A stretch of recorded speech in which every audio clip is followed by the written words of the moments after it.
15 जनवरी 1941 को मकर संक्रांति थी। मकर संक्रांति के दिन इन्होंने बोला कि हम लोगों को दान करते हैं, तो अंग्रेजों ने मना कर दिया कि हम दान नहीं करने देंगे। फिर भी इन्होंने बोला अंग्रेजों को बोला कि मैं तो दान करता ही हूँ और दान करूंगा ही। तो क्या हुआ कि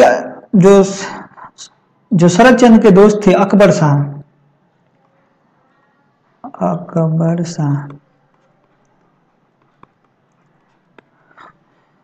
शाह जो थे वो शरद चंद्र के दोस्त थे, और शरद चंद्र ने बोला अकबर शाह को, तो अकबर शाह ने इनकी सहायता की। और अकबर शाह के घर की 3 महिलाएं जो थी वो सुभाष बाबू के घर गई, वो मकर संक्रांति का जो गिफ्ट ले लें, और इसके साथ इन्होंने जो महिलाएं थे वो बुर्का लेके भी चले गए। और 16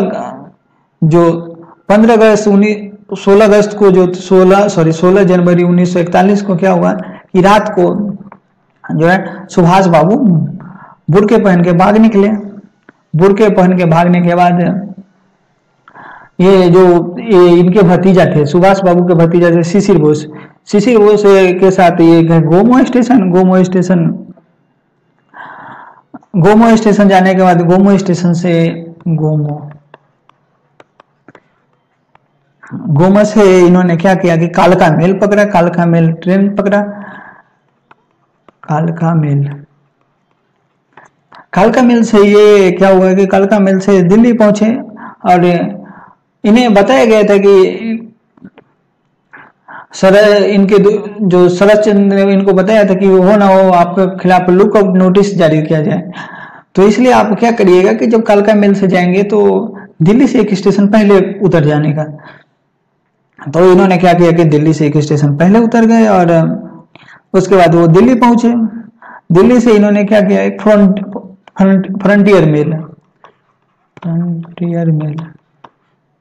फ्रंटियर मेल से मेल पकड़ा, और ये वहां से पेशावर पहुंचे। और यहाँ से पेशावर पहुंचे। मैं बता दूं कि जब ये यहाँ से निकले थे, जब ये घर से निकले थे, तो उससे पहले इन्होंने पूरी तैयारी कर रखी थी, और अकबर शाह ने इनको एक विजिटिंग कार्ड छपवा के दिया था।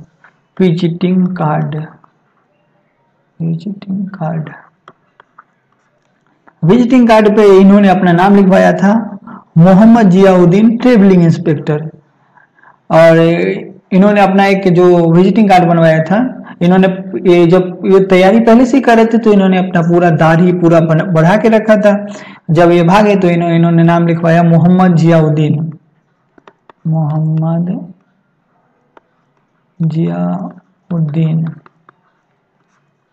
Travelling inspector. जो इनका पोस्ट था वो ट्रैवलिंग इंस्पेक्टर लिखवाया, और कंपनी का नाम लिखवाया the imperial India life insurance. जो इन्होंने जो लिखवाया ट्रैवलिंग इंस्पेक्टर कहाँ थे, उन्होंने लिखवाया the imperial India life insurance. The imperial India life insurance जो था, ये कंपनी का नाम लिखवाया, और पता लिखवाया सिविल लाइंस जबलपुर। ये कई सारे 1-2 एग्जाम्स में पूछा गया है, इसलिए इसको अगर आप तैयारी कर रहे हैं एग्जाम की तो इसको भी याद रखेंगे। जब ये मैंने बताया जैसे ये पेशावर पहुंचे, तो पेशावर पहुंचने के बाद ये यहाँ पे ताजमहल होटल में रुके, और इन्होंने यहाँ पे नाम अपना रखा रहमत खान रखा। और ये इसके बाद क्या हुआ कि पेशावर के बाद जैसे मैंने बताया कि आपको 16 जनवरी 1941 को ये भाग निकले, और ये एल्गिन रोड घर था इनका, वहां से निकले, और जो शिशिर कुमार जो बोस इनके भतीजे थे के साथ गोमो रेलवे स्टेशन पहुंचे। उसके बाद गोमो उस समय बिहार का हिस्सा था। इसके बाद इन्होंने अपना पूरा,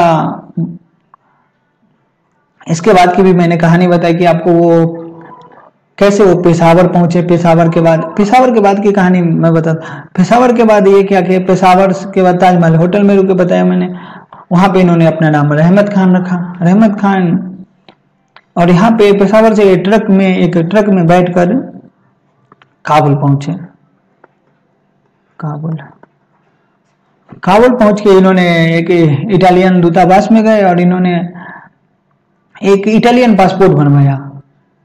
और एक इटालियन पासपोर्ट एक इटालियन के नाम पे ही बनवाया, उसका नाम था Orlando magenta, count Orlando Magento. ये भी कई सारे एग्जाम्स में पूछा गया है कि किस नाम से उन्होंने पासपोर्ट बनवाया। और ये पासपोर्ट इन्होंने पासपोर्ट बनवाया, तो पासपोर्ट बनवाने के बाद ये यहाँ से काबुल से सीधे मॉस्को पहुंचे, शायद इधर लिखा होगा मैंने। तो मॉस्को पहुंचे। मॉस्को पहुंचने के बाद ये एक नेता थे वहां पे, माल्टोव, रूस के नेता थे, माल्टोव से मिले, जो उस समय चीफ एडवाइजर था स्टेरलिन का। स्टेरलिन उस समय रूस का शासक था। और इसके बाद ये बर्लिन पहुंचे, मॉस्को से ये बर्लिन पहुंचे। कब पहुंचे? 3 अप्रैल 1941 को ये बर्लिन पहुंचे। और बर्लिन पहुंचने के बाद जो था वो और इन्होंने बर्लिन जो 3 अप्रैल का, उसके बाद बर्लिन पहुंचने के बाद इन्होंने क्या किया कि 7 नवंबर 1941 को फ्री इंडिया ट्रेड सेंटर की स्थापना की। और यहाँ पे इन्होंने भारतीय सेना का भी गठन किया, और भारतीय सेना का गठन किया और रेडियो प्रसारण भी शुरू कर दिया। और ये जो यहाँ पे फ्री इंडिया ट्रेड सेंटर था, फ्री इंडिया ट्रेड सेंटर के बाद इन्होंने भारतीय सेना बनाया और रेडियो प्रसारण भी शुरू कर दिया। इन्होंने 3 रेडियो स्टेशन बनाए। 3 रेडियो स्टेशन का नाम था, मैं लिखता हूं यहाँ पे, सॉरी,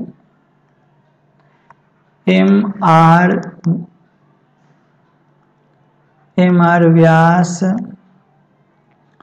आजाद रेडियो, आजाद मुस्लिम रेडियो और कांग्रेस रेडियो,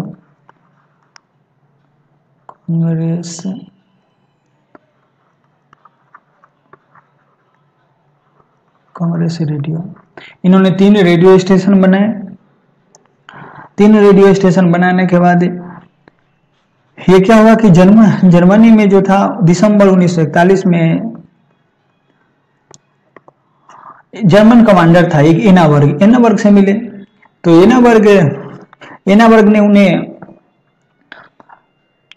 एनाबर्ग ने क्या किया कि उन्हें अफ्रीका से जो लाए गए युद्ध बंदी थे, लगभग 15-16 हजार, 30,000 के लगभग युद्ध बंदी थे, 30,000 के लगभग जो युद्ध बंदी थे उनसे मिलवाया। ये जो युद्ध बंदी थे वो अफ्रीका में जब अंग्रेजों की तरफ से लड़ रहे थे, भारतीय थे, लेकिन उन्होंने पहले अंग्रेजों की तरफ से जो था वो जर्मनी के खिलाफ लड़ा था, तो जर्मनी ने उन्हें गिरफ्तार कर लिया था। तो ये वैसे युद्धबंदी थे। इन्होंने जो था वो सारे युद्धबंदियों को जो था वो सुभाष बाबू से मिलवाया। तो सुभाष बाबू से मिलवाने के बाद एनाबर्ग ने कहा कि ही इज योर लीडर। तो उन्होंने उसको बताया कि ये तुम्हारे जो है वो लीडर हैं। तो यहाँ पे युद्धबंदी ने उन्हें नेताजी कहा।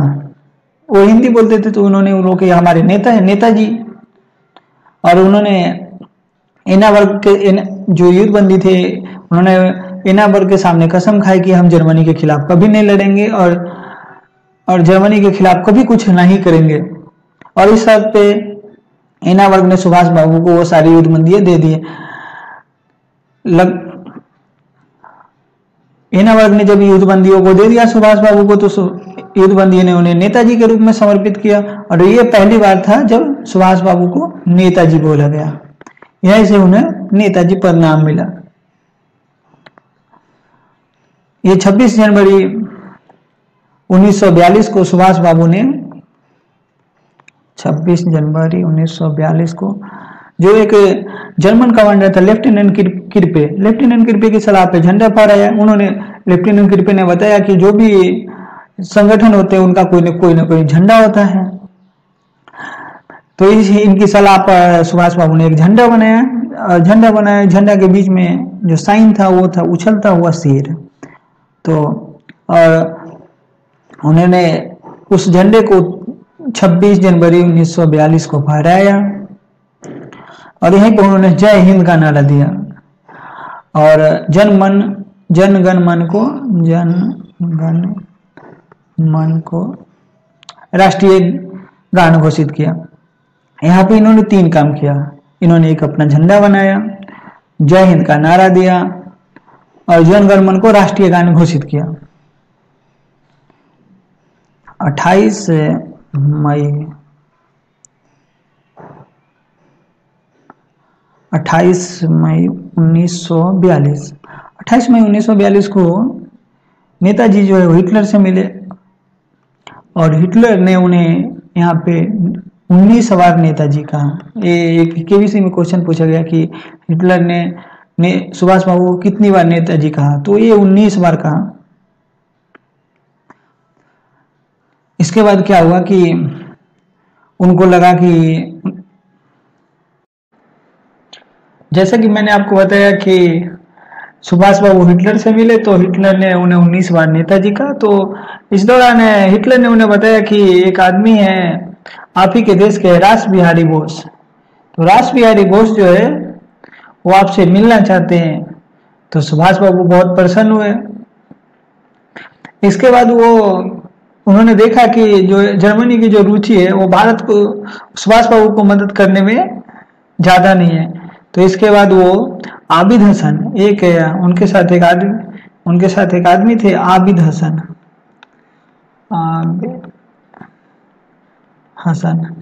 के साथ वो जापान निकल पड़े और जो फरवरी 1943 में जापान पहुंचे। तो जापान पहुंचने के बाद वो उन्होंने पहले आबिद हसन को भेजा कि तुम तोजो से मिल के आओ। तो उन्होंने तोजो से मिले। वो तोजो जो उस समय थे वो जापान के प्रधानमंत्री थे। तो जापान के प्रधानमंत्री जो थे आबिद हसन जो थे वो जापान के प्रधानमंत्री से मिले। तो उसके बाद जो है इनकी बात इन्होंने तोजो से बात किया। तो उसके बाद जो है सुभाष बाबू जो है जापान के प्रधानमंत्री से मिले। तो तोजो जो है सुभाष बाबू के व्यक्तित्व से बहुत प्रभावित हुए और उन्होंने वहाँ की जो संसद है डायट, जापान की जो संसद है, जो जैसे भारत में संसद है तो जापान में जो जैसे भारत में संसद है तो जो वहाँ की जो सदन है उसको बोलते डायट। उन्होंने डायट को संबोधित किया। इसके बाद जापान ने उन्हें मदद का भरोसा दिया और इसके बाद जो है ये सुभाष बाबू सिंगापुर के लिए निकल पड़े और 2 जुलाई 1943 को सुभाष बाबू जो है वो रास बिहारी बोस से मिले। यहाँ मैंने लिखा भी है 2 जुलाई 1943 को है रास बिहारी बोस जो है वो एक सिनेमा हॉल में मिले। सिनेमा हॉल का नाम था कैथे नामक एक सिनेमा हॉल में रास बिहारी बोस से मिले और यहाँ पर रास बिहारी बोस ने इन्हें जो उनकी थी इंडिया इंडिपेंडेंस लीग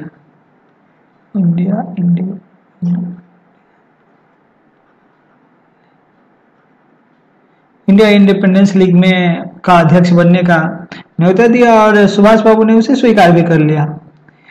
ये जो इंडिया इंडिपेंडेंस लीग थी वो उसका नाम बदल के कुछ दिन के बाद जो है इंडियन नेशनल एसोसिएशन कर दिया गया और ये इंडियन नेशनल एसोसिएशन पहले इंडियन इंडिपेंडेंस लीग जो है वो बना इंडियन नेशनल एसोसिएशन।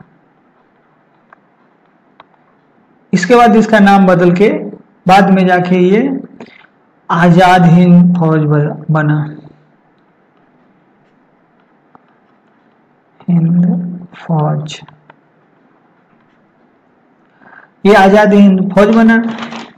तो आज इन्होंने जब ये इसके बाद देखते हैं आगे, 21 अक्टूबर 1943 को सिंगापुर में नेताजी ने एक अस्थायी सरकार की घोषणा की। उन्होंने रास बिहारी बोस के साथ जो थे, और रास बिहारी बोस के साथ एक अस्थायी सरकार की घोषणा की। कहा कि सिंगापुर में। ये क्वेश्चन कई जगह पूछा भी जाता है। इसमें क्या था, प्राइम मिनिस्टर, डिफेंस और फॉरेन का जो चार्ज था वो नेताजी के पास था। फाइनेंस मिनिस्टर जो थे कर्नल एस छेत्री थे, और इंफॉर्मेशन एंड ब्रॉडकास्टिंग का जो था वो एस अयंगर के पास था।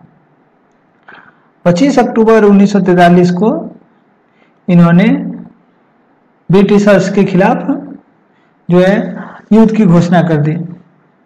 और मैं बता दूं कि इनके सरकार को, जो ये इन्होंने सरकार बनाया, 9 देशों ने मान्यता दी। इनकी सरकार को 9 देशों ने मान्यता दी। इसके बाद क्या हुआ कि जापान की जो सरकार थी, जापान की सरकार, यहाँ पे क्या हुआ कि ये जब इन्होंने वार, जैसे कि मैंने आपको बताया कि 25 अक्टूबर 1943 को उन्होंने ब्रिटेन के अगेंस्ट युद्ध की घोषणा कर दी। उस समय क्या हुआ कि जापान ने इनको मदद दे दिया, और जापान था वो द्वितीय विश्व युद्ध में अंग्रेजों के खिलाफ लड़ रहा था। तो इन्होंने भी, आईएनए ने 25 अक्टूबर 1943 को ब्रिटेन के अगेंस्ट युद्ध की घोषणा कर दी। जो जापान सरकार है उसके कैप्चर में उस समय अंडमान और निकोबार जो द्वीप समूह है वो था। तो अंडमान और निकोबार जो था वो जापान के कब्जे में था। तो जापान ने इनको अंडमान निकोबार दे दिया। इन्होंने इसके बाद अंडमान का नाम शहीद और निकोबार का नाम स्वराज रख दिया, और यहीं से अपना यहाँ पे अपना शासन शुरू कर दिया। इसके बाद इसी तरह चलती रही, और जनवरी 1944 में आईएनए ने क्या किया कि जो था इंडियन नेशनल आर्मी, उसके कैप्टन डी ए नागानंद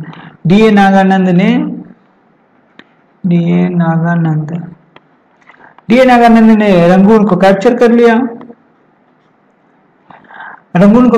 लिया। और यहाँ पे इसके बाद क्या हुआ कि यहाँ पे कैप्चर कर लिया, तो इनसे बहुत ज्यादा प्रभावित होकर नेताजी से बहुत ज्यादा प्रभावित होकर एक महिला थी, हेमराज बटाई।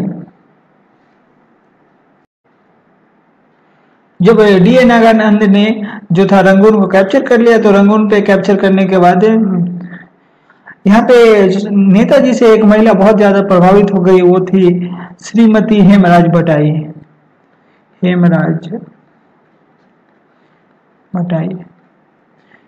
बटाई जो एक महिला थी। इनके ऊपर अभी एक जो वेब सीरीज बनी है, जो अमेजन प्राइम पे अवेलेबल है, द फॉरगॉटन आर्मी करके एक वेब सीरीज है, वो बनी है। इन्होंने, हेमराज बटाई ने नेताजी से प्रभावित होकर के अपनी पूरी संपत्ति दे दी, पूरी संपत्ति दान कर दी। और नेताजी ने एक उपाधि दी, सेवक ए हिंद।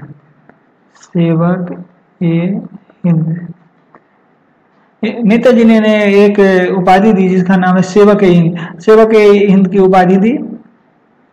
नेताजी ने रंगून में आईएनए के 3 ब्रिगेड बनाए, आईएनए के 3 ब्रिगेड। एक था सुभाष, नेहरू और तीसरा गांधी। 3 ब्रिगेड बनाई। कालक्रम ऐसे ही चलता रहा। 4 फरवरी 1944 को आराकान के युद्ध में आईएनए ने क्या किया, ब्रिटिश सेना को हरा दिया। 4 फरवरी 1944 को आईएनए ने ब्रिटिश सेना को हरा दिया।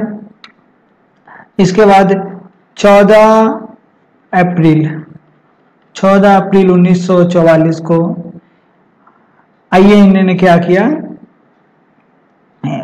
मोरांग मणिपुर को भी कैप्चर मार लिया। तो 14 अप्रैल 1944 को आईएनए ने मोरांग मणिपुर को कैप्चर कर लिया।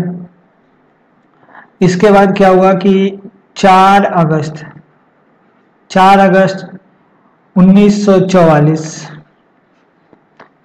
4 अगस्त 1944 को नेताजी ने रंगून रेडियो से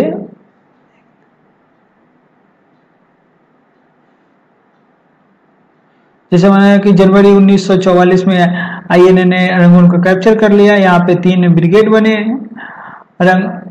जो आईएनए के, सुभाष नेहरू गांधी। उसके बाद 14 अप्रैल 1944 को मोरांग मणिपुर को आईएनए ने कैप्चर कर लिया। और इसके बाद क्या हुआ कि आईएनए ने कैप्चर कर लिया। उसके बाद 4 अगस्त 1944 को नेताजी ने रंगून रेडियो से अपना भाषण दिया। और भाषण की शुरुआत उन्होंने किया, हे राष्ट्रपिता, भारत की मुक्ति का संग्राम शुरू हो चुका है, हमें आपकी आशीर्वाद की जरूरत है। तो उन्होंने जो शुरुआत किया, हे राष्ट्रपिता,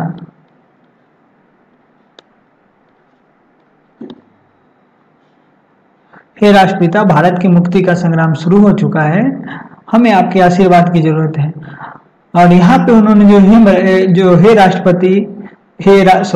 राष्ट्रपिता संबोधित किया, वो महात्मा गांधी को किया।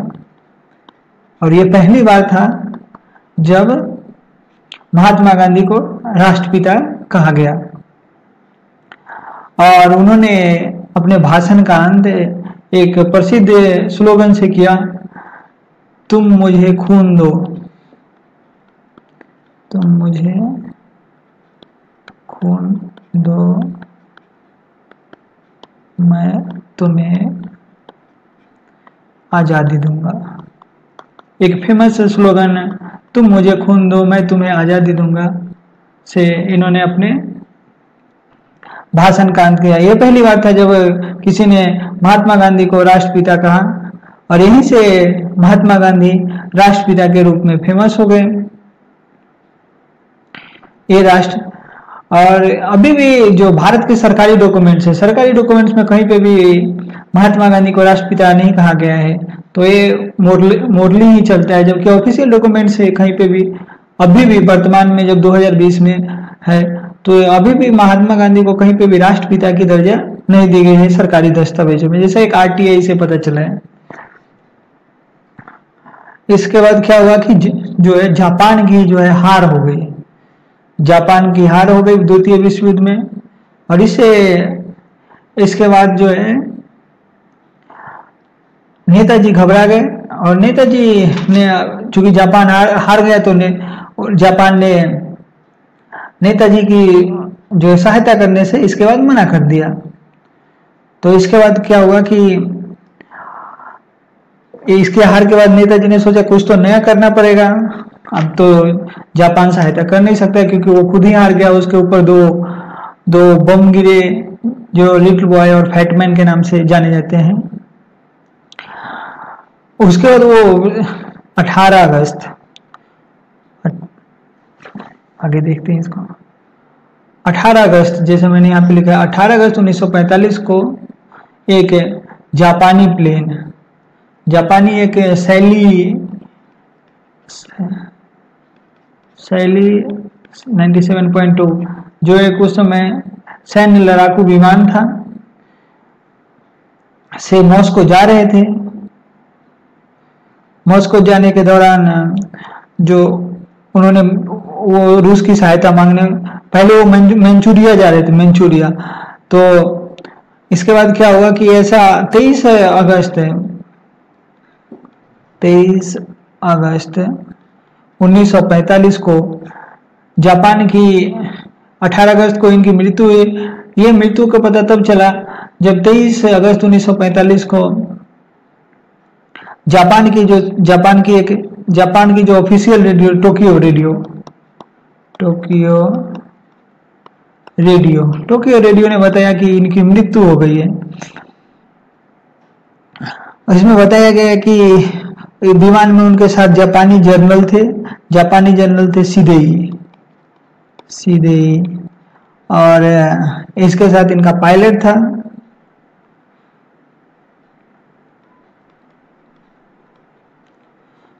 ये दोनों आगे बैठे थे और इनके पीछे बैठे थे सुभाष बाबू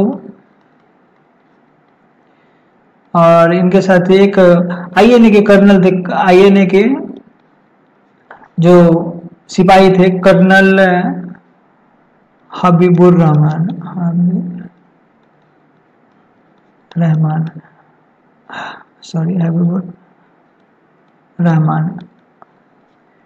रहमान की जो ये दोनों पीछे बैठे थे। ऐसा बताया गया कि जो विमान था, विमान में आग लग गई और ये दोनों तो इंस्टेंट ही मर गए और ये दोनों बुरी तरह जल गए। सुभाष बाबू को एक्चुअली ये क्या हुआ कि जब विमान एक्सीडेंट हुआ तो ये जले नहीं थे। ये गैसोलीन विमान में था वो इनके इससे पूरी तरह भीग गए और अफरा तफरी के दौरान निकलने के समय आग जो था सुभाष बाबू को लग गया और इनको उस समय जो जापान का सैन्य हॉस्पिटल था ताइफुकु सैन्य हॉस्पिटल में इनको भर्ती कराया गया। और इसके बाद की कहानी किसी को नहीं मालूम कि क्या हुआ। कई सारे कमेटियां बनी उस समय, अंग्रेजों ने भी कमेटियां बनाई। उसमें भी बताया गया कि इनकी मृत्यु हो गई प्लेन क्रैश में। उसके बाद कई सारे भारत सरकार ने जब भारत आजाद हुआ तो 1956 और 1977 में कमेटी बनी। दोनों बार आयोग ने बताया कि इनकी मृत्यु प्लेन क्रैश में ही हुई, लेकिन कुछ भी ऑफिशियल कंफर्म नहीं हुआ। इसके बाद 2005 में भी कमेटी बनी। 2005 की इसके बाद जो 2005 की कमेटी थी तो 2005 में भी मुखर्जी आयोग बना इनकी जांच के लिए। तो ताइवान की सरकार ने बताया कि हमारे यहाँ कोई प्लेन क्रैश नहीं हुआ, तो भारत सरकार ने मुखर्जी आयोग की रिपोर्ट मानने से इनकार कर दिया। 2014 में भी छत्तीसगढ़ में एक, वर्तमान जो छत्तीसगढ़ में भी एक केस हुआ तो इसका भी कुछ नतीजा नहीं निकला।